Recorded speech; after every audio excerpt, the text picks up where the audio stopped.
Shut up, you love this game, admit it. Yo everybody, welcome back to Sahara Sammy. Today we're doing something a little different. We're diving into one of the most anticipated games of the year, Marvel Spider-Man 2. This sequel has a lot to live up to considering how beloved the first game was, and I've been waiting anxiously for this one. Now I'm going to be dividing this into gameplay, graphics, story, and criticism, so let's swing right into it. Now let me interrupt just for a quick second. You like Spider-Man, we like Spider-Man. Hit that like button, it's free. Share with a friend, leave a comment, I'll press that subscribe button, it's also free. At least for this Halloween costume, and it'll help push my small channel in the algorithm. First off, the gameplay is as exhilarating as ever. Swinging through New York feels incredibly fluid and natural. The web swinging mechanics have been improved. New features have been introduced like swing assist and fall damage removal, which just makes it an absolute joy to swing around the city. Combat is just as satisfying with new moves and abilities that makes the fights even more dynamic. Like bro, symbiote Spider-Man feels so overpowered and in all the right ways too. Like yo, the rage mode, there's several new features in this game that set it apart from its predecessors. For instance, the addition of the web wings, the slingshot, the corner tether, and the loop-the-loop adds a whole new dimension to the traversal. Like it's just so satisfying to traverse around the city. Like the best feeling is super slingshotting over to another island, jumping into an airway, performing a loop-the-loop, and then a corner tether across the whole map. Like my god, that's just uncomparable. This is not to mention the ability to switch between Peter and Miles, who set themselves apart from each other with their unique abilities like the spider arms, the symbiote, the bioelectricity, and the camouflage, and the various other skills that they have. Although I will say I may just prefer the skill tree and the gadgets from the last game better. Despite that, all these new features are a refreshing change and help keep the experience from feeling too repetitive. Graphically speaking, Spider-Man 2 is a marvel. Like this feels like a PS5 game. Not only the graphics but just the DualSense when you're holding the controller, the sound effects, the way the city looks, the way the water looks, the way people look, like everything just feels like, it literally feels like you're in a movie. It feels like you're controlling a movie, which is like crazy to me. Like the level of detail in New York is just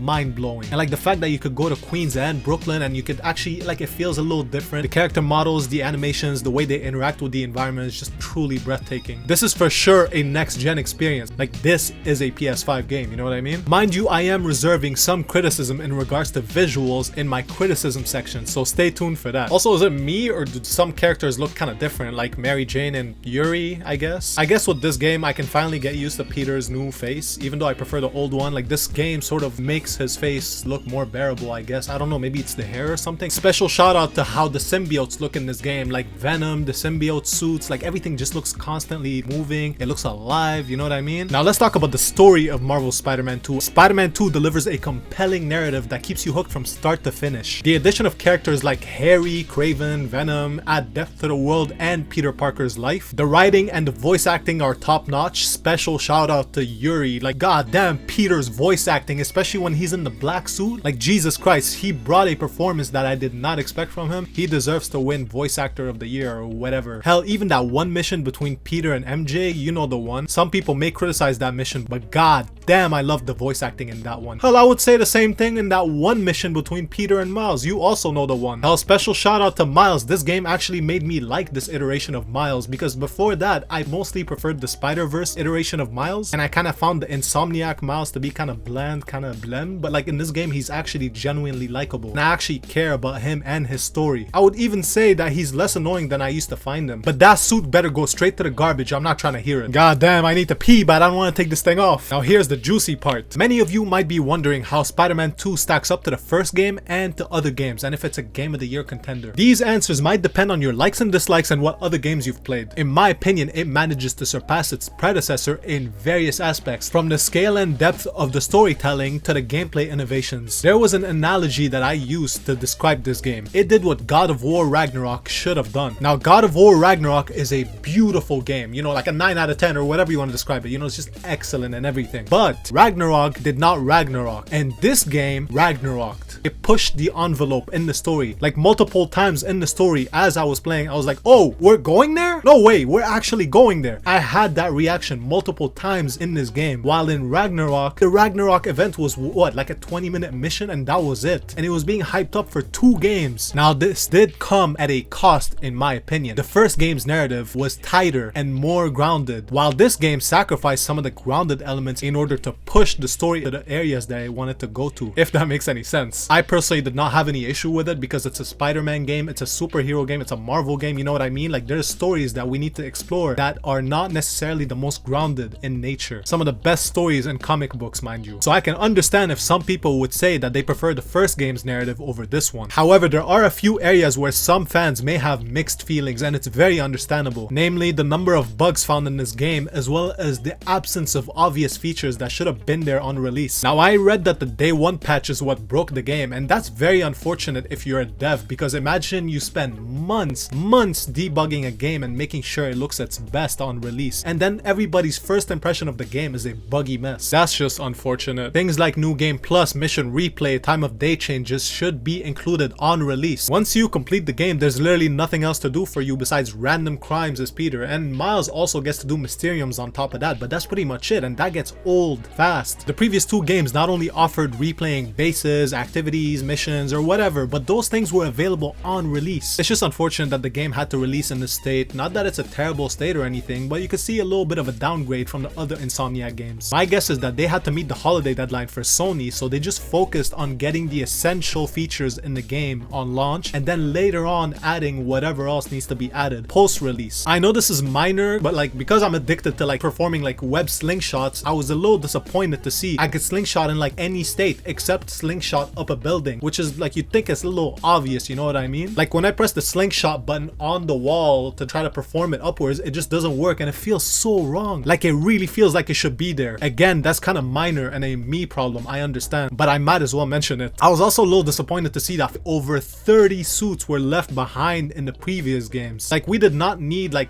15 movie costumes in this game, you know what I mean? Like, that was a bit much. Not to say that they shouldn't be in this game, but literally like every suit we've ever had should have been in this game, including, yes, all the movie suits. This is also like very minor. Again, it's kind of a me problem, but I kind of feel like the airway tunnels sort of span a little too far in this game. They literally allow you to like zoom through the whole city without web swinging once if you do it correctly. It kind of almost puts the web wings ahead of the web swinging, and I don't know how I feel about that personally for like a Spider-Man simulator or whatever. I do know it's not a big deal. You could just web swing if you want to. I kind of get it. It's almost not worth mentioning, but you know, I thought I might as well just say it in case somebody wanted their like opinion validated or something. Overall, I wouldn't lower the game's score too much, because I do imagine like these are gonna be resolved within the next few months, you know what I mean? Except for probably the slingshotting up a building thing. I do understand they're probably not gonna add a whole new mechanic, you know what I mean? Like, they already confirmed mission replay, New Game Plus, and like some other things are gonna be added in future updates, and I don't see why previous suits as well as selfie mode would just be left behind when you could literally add them in an update. Like, I'm pretty sure they're also gonna add those to it, if I'm not mistaken. In conclusion, Marvel Spider-Man 2 is a must-play for any fan of good storytelling, superheroes, action-adventure games, and most importantly, Spider-Man fans. It builds on the strengths of the first games and pushes the series to new heights. While there may be a few flaws here and there, it does not detract from the overall experience. Like, it really doesn't. Like, if you were looking for an excuse to go buy a PlayStation 5, there's your excuse. So if I had to give a rating to Marvel Spider-Man 2, I would give it like an A-. It is a worthy successor to Web of Shadows. It is an incredible gaming experience that I highly recommend, but of course your mileage may vary, and that's okay. Now, if you enjoyed this video, why not press the like button?